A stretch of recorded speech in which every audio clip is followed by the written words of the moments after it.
This is the Good Neighbor Podcast, the place where local businesses and neighbors come together. Here's your host, Mike Sedita. Hello out there. Welcome to episode 117 of the Good Neighbor Podcast. I'm your host, Mike Sedita, and I have the pleasure today of being joined by a friend of mine, a commercial realtor here in Tampa by the name of Tim Crandall. He's with Berkshire Hathaway. Tim, how are you doing this afternoon? Mike, I'm doing awesome. How are you doing? That's Halloween, so it's a good day. I am always doing good. It's always good to get together with you and chat. You are always an entertaining individual. I'm no doubt you will be entertaining here on the Good Neighbor Podcast. Absolutely. A little bit about the podcast so you know and so our listeners know. The Good Neighbor Podcast was started in 2020 during COVID when everybody had to be socially distant. And it was a way for business owners like yourself and local charity groups like the Rotary Club to be able to get their information out into the community. And in 3+ years that the Good Neighbor Podcast has been around, we now have podcasts in Denver, Atlanta, Virginia, all over the U.S. And I'm lucky enough to be the person here in Tampa that gets to talk to professionals like you. With that being said, tell us a little bit about Berkshire Hathaway Commercial. Sure. Well, I've been with Berkshire now for going on almost 10 years. I've had my license for going on 13 years. And as you said, I'm a commercial realtor. I don't mess around with the residential stuff. I leave that for those experts. Berkshire, we've got our brokers are Alan Crumley and Dewey Mitchell. And Dewey and Alan are actually, believe it or not, they were roommates at Alabama, played for Bear Bryant. And Alan joined Dewey down here after they graduated. Dewey Mitchell his family's been down especially in Pasco County forever and very well known. And of course, Alan's been here for probably close to 40 years too. So great resources for us and it's a great organization.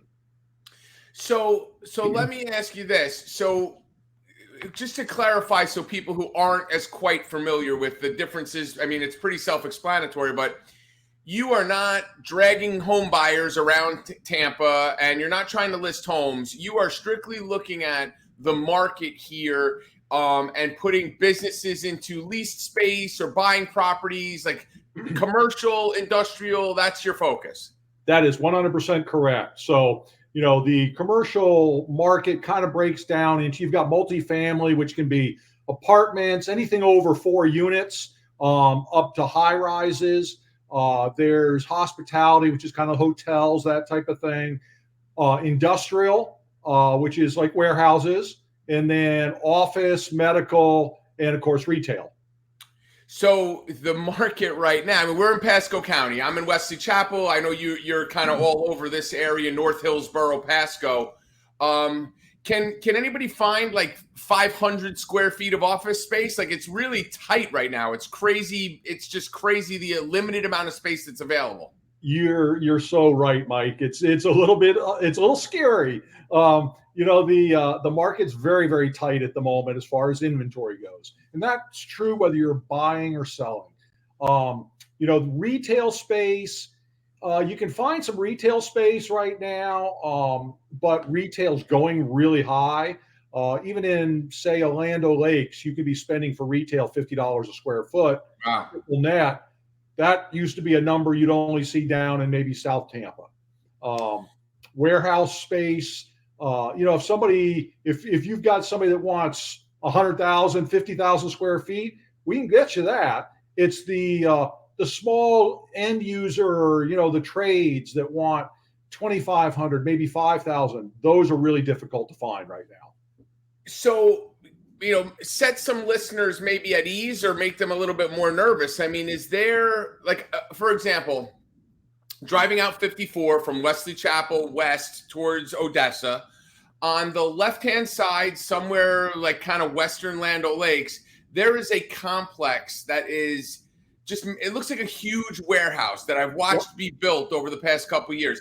Are there any spaces becoming available? And then right next to it's like a business park where there's a bunch of small little commercial, like State Farm agents and chiropractors and that, like mixed use type stuff. Is there anything like that on the verge of going in here in Wesley Chapel? And the thing with that space particularly you're talking about, it is large industrial. It's right down there close to Sun Lake, I believe is where you're talking about. Yep. And so that space, like that's a good example. 20,000 square feet is the smallest they're going to do there. So you've got to have a fairly large business or a partnership between a couple people in order to make that work. So the smaller industrial, I can't say there's a lot of it going in right now. Right. It's something we need, but it's not. One of the problems is that land is so expensive that warehouse property has tended in the past to be one of the less expensive types of properties to lease. But with the land being so expensive, it's driven that price up. So it's been changed. Where you used to be able to find a warehouse for $10 to $12 a square foot, yeah, you're looking at 15 to 20 now. Wow. So like a spot like where I am in Seven Oaks, like people who are listening who aren't familiar with it, Seven Oaks is a large residential subdivision where I live, but just on the periphery of these large subdivisions, there's these little commercial pockets, like this light commercial pocket. There's one on Route 56 side. There's several along Bruce B. Downs side. But like finding a space, like those just don't become available very often, no? There right now, you're right. There is some retail available. You're going to pay for it. You're probably looking at $30 a square foot, what they call triple net. So there's some cost added on to that for the landlord's portion of the insurance, taxes, and common area maintenance. So you're going to spend a little more for that. Office, the same kind of thing in that area. It's not that it's not available, but yeah, the days of where I used to be able to, somebody would call and say they wanted a certain type of property, and I could take them on a tour of 20 properties. Now, if I can find 5, I'm doing really well. And is part of it like to survive? Okay, with 13 years of experience doing commercial real estate, for you to survive, I'm assuming you have to have like I'm going to age myself here, like a Rolodex kind of on the side of guys who own these properties, who there's quote unquote off book stuff that's just kind of like you need to have those connections. Is that kind of, other than doing those big industrial type things, 20,000 square foot, Sure. when you get these, is that kind of the way you're kind of making it work right now? It's one of the ways. You don't find near as much, those pocket listings anymore. I do a lot with buyer tenants. And I enjoy that. It's a little bit tougher. Listings is where it's at, but I've got a business background. And I enjoy dealing with the business owners and talking to them. I have conversations around their business, and I learn a lot from these new and business owners that are fairly new to something, or someone that's been in the business for a long time. It's something that I really enjoy talking to them about, and it's one of the reasons why I work a lot with buyers and tenants. But I do list, and I will help. I can lease properties as well, but I like those buyer tenants. So clarify for me, so I understand what makes someone a buyer tenant. It's someone who's in the property that they're buying that out. No, a buyer tenant is a business owner that's looking for new space, compared to a seller or a landlord who owns the property, and they're either selling that entire property to that business owner, or they're leasing spaces to business owners. And normally each side is represented by an agent. And so once in a while, you'll get somebody that a transaction will come up if you're listing something and somebody shows up that isn't represented, then you might get both sides of a transaction like that. But I always recommend to people that they have their own agent represent them. So let me ask you this, the difference between just a buyer. If I'm a buyer, I'm a person I want to find a piece of property that I could buy and then sublet, like lease out to people. But a buyer tenant is someone who wants to buy that property and then not reside in it, but occupy it. It's possible. There's all kinds of ways around it. Okay. If I find a 5,000 square foot building and I need 2,500, then sure, I might want to be a landlord, make some money too, helps pay for my building. Gotcha. But if I need all 5,000, then I'm just going to buy it. And I'm going to be an owner user. So you talked a little bit about your business background. Tell us a little bit about your journey. You've been doing this, for the past. You've been licensed for 16 years. Been doing this for 13 years. Been doing this for licensed for 13 years. Been doing this for 10 years. What was your background prior to this? How did you end up falling into this? Well, it's kind of interesting. I spent 20 years in corporate world, and after 20 years with the company I was with, my position got eliminated. Kind of had to say, hey, what do you, and I was back, that was, 13 years ago. It was kind of when the time was just starting that a lot of companies were starting to reduce labor. And so what I did, I had to decide what I wanted to do. Happened to have a brother that was one of the managing brokers for Berkshire Hathaway Commercial. Okay. And he and I talked quite a bit. And he was the one that actually pushed me into getting into real estate. I started with a different company for a while. And then after about 3 years, I came on and joined Berkshire. So the market is a little crazy right now. What would be one of those things where, like, I know we'd kind of talked a little bit about like 1031 exchanges and things like that. What are some of those things that are maybe people don't know that you can kind of fill them in about dealing with commercial real estate? Sure. Well, there's a couple things I think right now. Obviously, interest rates are scaring people at the moment. They're running, let's just say, close to 7%, a little bit above 7% at the moment. And is the interest rate the same on a commercial property as it would be getting a regular mortgage, or I think it would be a little higher, no? It depends. There's a lot of things. It depends on whether you're going to be an owner, whether you're going to be trying to a landlord, whether it's going to be some of both. It also depends on your finances. How creditworthy are you? How creditworthy is the business? That all comes into play. There's what they call loan to value, and so there's a lot of things the banks look at.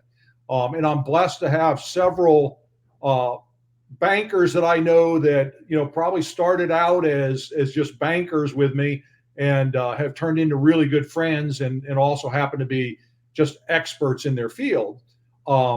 But, the interest rates right now, the thing I tell people, if you look at the last 30 to 40 years, the average interest rate in the last 30 to 40 years has been 7.75%. Right. So while no, we're not seeing the 2.5% that we loved in 2021, we're not that crazy above where the norm is, right? It's just people are comparing it to that once in a lifetime 2-3% interest rates. That's just never coming back. I mean, that is like the Bermuda Triangle of things all coming, into view at one particular time. I think anybody who's level-headed and understands how markets work, even in the slightest, knows that was unusual circumstances. But you're right. There's a whole generation of home buyers right now that are getting involved that are going, hey, real estate interest is so expensive, but it's really not. Yeah. I mean, that's the story. It's not as bad as this. And the other side is, what do we do with commercial real estate? If the interest rates go down, it was the same thing with homes. When that interest rate went down and you already own the home, what did you do? Refinance. Absolutely. That's the part. It's not actually rocket science there. It's like you do that kind of thing. So if the interest rates, what I'm hearing right now, what most of the people that I listen to say is that interest rates in 2024 may tick down a little bit, but they don't see it making any big changes. Probably going to be 2025 before it drops below 6%. But the real estate's still there, and it's still about location. That's been the old line forever on real estate. And so, if you find the right property, you figure out ways to make it happen, whether you buy down a rate, whether you go in, they've got balloon rates. Are coming back right now. But there's different ways to do it. And that's why you want to hook up with an expert in that financing part and try and figure out ways to make it. If you find the right property, don't wait on it just because of interest rates. Yeah, you marry the property, you date the rate, and you worry for you wait for the right time. And I know you have partners that you work with that can help people with things like buy downs and ways to get into properties more creatively. And, I guess the whole feeling with that is, I pay up front, do a little bit of a buy down, lower my interest rate. and then hope that in a year, 2, 3 years, whatever that buy down kind of expires, that the rates come back to a little bit closer to where I want it to be, and then I do the refi, and I'm kind of off and running, right? That's the plan. Yep, absolutely. And with commercial properties, there's different things you can do depending on what you're doing. There are, like, you can get in and do an interest only loan. Depending, again, and I'm not a banker, and I've got the experts that I put them in touch with, but there are lots of different financing options when it comes to commercial, and you have to find the one that's right for you. Well, the other big difference really is, right, like if I'm buying a house, okay, that nut every month, that mortgage and interest and insurance and all that stuff, whatever it is, $2,000, $3,000, $4,000 a month, whatever that number is, that's truly an expense that I need to come up with money to pay that expense. With a commercial property, whatever that number is, essentially I am renting space to offset that cost. So it's a matter of having, like you said, a good business model, credit worthiness, and you're getting in and, you're leasing that space out as you're buying it. So if you're financing it and it's, I don't know, $20,000 a month, whatever that number comes to on your financing, if you have enough space in rent coming in to cover it, but then there's always that occupancy rate that's super important to make sure. But in this market, like, look, if you and I had a bunch of money to go in business and built a small commercial complex, that thing would be filled up in Wesley Chapel. It would be pre-sold. Absolutely. Especially, certain types, especially, I told you, one of the probably industrial is the type of space in the Tampa Bay area that we have the lowest inventory on and the most demand for, for that probably 10,000 and above. Pasco County, for instance, I looked up yesterday, I was looking for somebody and they wanted to buy a industrial space. It was below 10,000 square feet. When I looked, there literally were 10 properties in all of Pasco County. Wow. For industrial. It's crazy. So that shows you, but it's there's a lot of changes going on. Retail, there is some space. Office is kind of interesting because, back with COVID, everybody went home. And, so there was a lot of empty space out there. There was some people trying to sublet stuff. And now some of those companies are starting to go, you know what? We lost a lot of culture by having everybody at home. We want to bring people back. Yeah. We realize, when some people would say, there's an awful lot of wasted time at the water cooler. Well, I think what they also realize is there's a lot of shared information at the water cooler. Yeah. And so how do you balance that? And I think they're trying to work on that. So let me ask you this. We talked a little bit about, how you got here, what you do. We talked a little bit about, the current market conditions and things that are going on. Tell me a little bit about what you do for fun. I mean, you could talk about the Florida Gators if you want. I don't know how much fun that is right now, but I know you have 2 beautiful daughters, a lovely wife. I know you got a lot of stuff going on. You're a family man. What do the Crandalls like to do for fun? Absolutely. Well, you hit it first off. You're right. I've got twin daughters. I'm blessed with 2 obviously 2 twin daughters that graduated from college. That's how that works. Last year. That is definitely how that works. That's exactly it. I can remember one time when the girls were very young and we took them to Disney and I had somebody walk up to me and said, "Are they twins?" And I said, "Yes, sir." And without skipping a beat, he looks at me and goes, "Both of them?" And I was like, yes, okay, yes, Floridian. Yes, sir. Yes, sir. Yes, yeah. I don't think there's an option, but yes. So they come in pairs.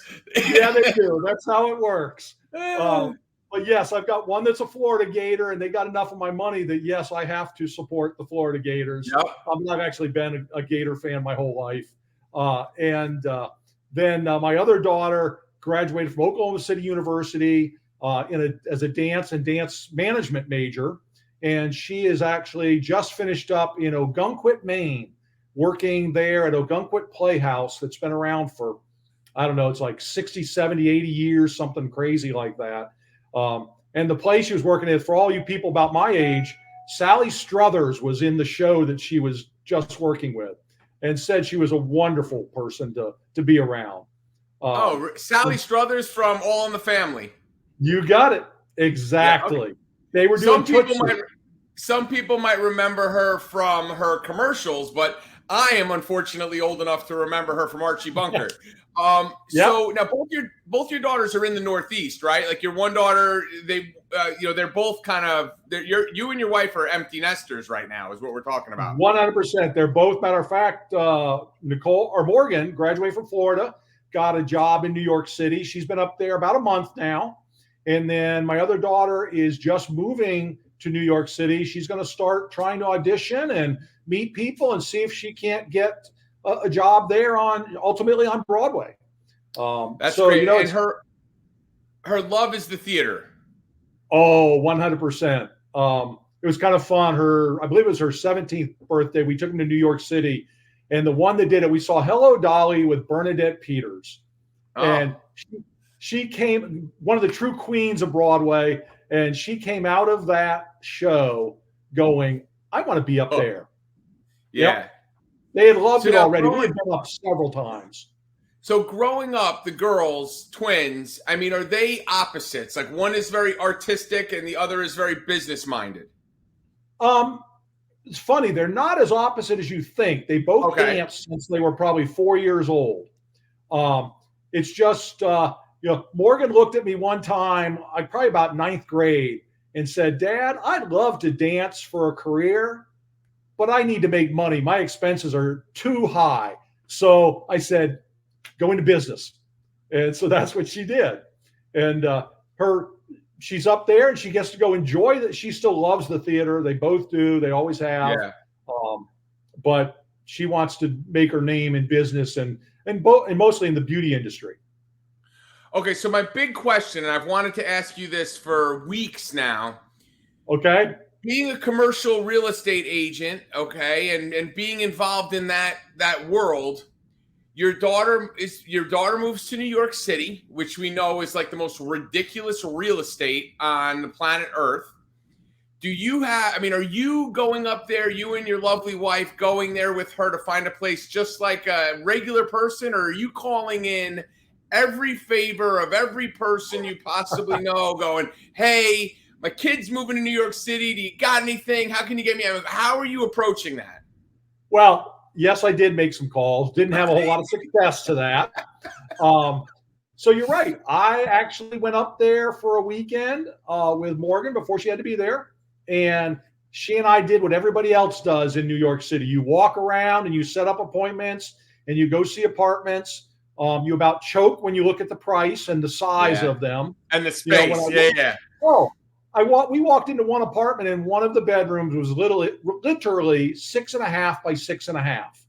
Oh. I mean, barely get a bed. It's like you can't. It's crazy. It's a twin bed, and so it is crazy. It's a whole different idea, but you know what? I've told them both. You're young. Chase your dream while you're young. Yeah. Hopefully they'll make those dreams a reality. You know, it's funny. My ex-wife or girlfriend from college lived on the Upper East Side. So the Upper East Side stinks for a couple reasons. I mean, it's beautiful, but there's like no subways. There's none of that stuff. So you're always cabbing it or whatever. She lived in this apartment, and it was cute, but it was like 3-story walk up, okay? You walked in this place, and it was literally living room, kitchen, and like all meshed together in a room the size of like my bedroom.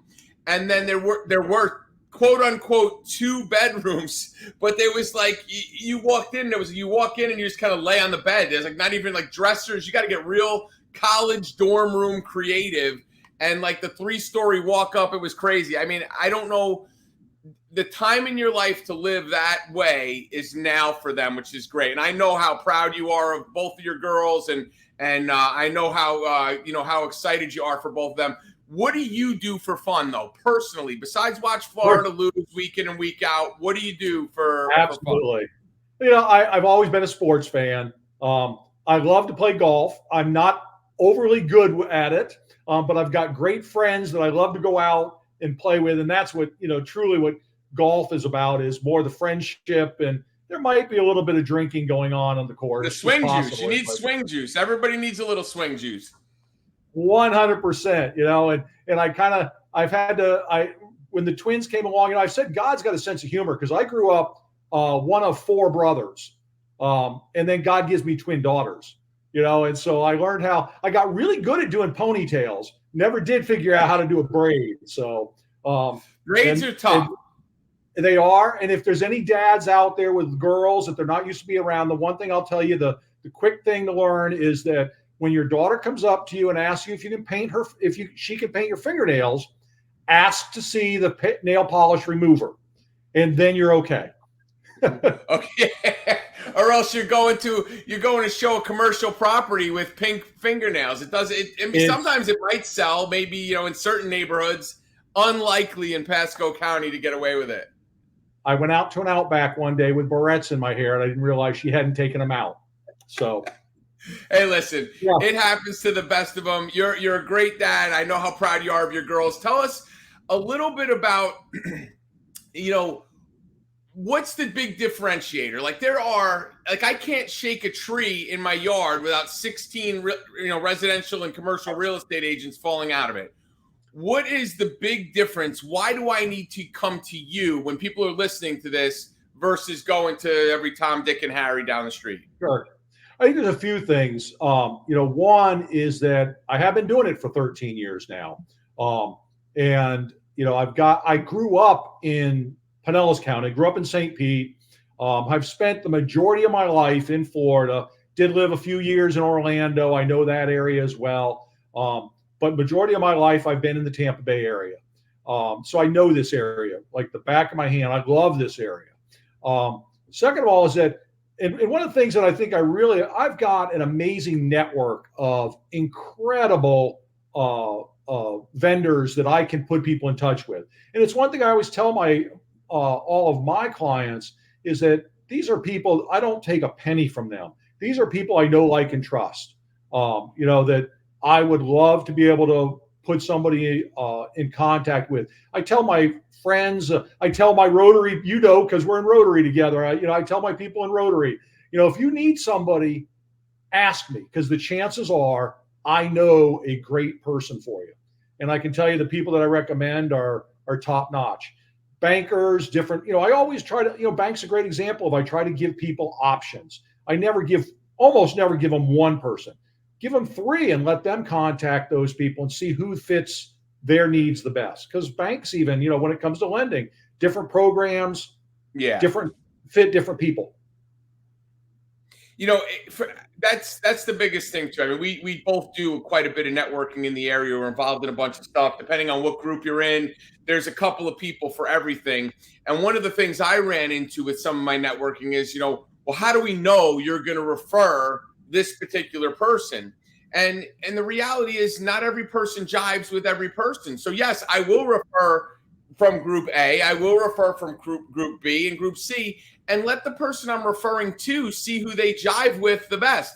It's not my job to give people business. It's my job to refer people to other people to let them earn the business. So that's a big thing. Having that network of people for all the different things, the insurance guy, the mortgage guy, the title guy, all those folks in your realm are important to have.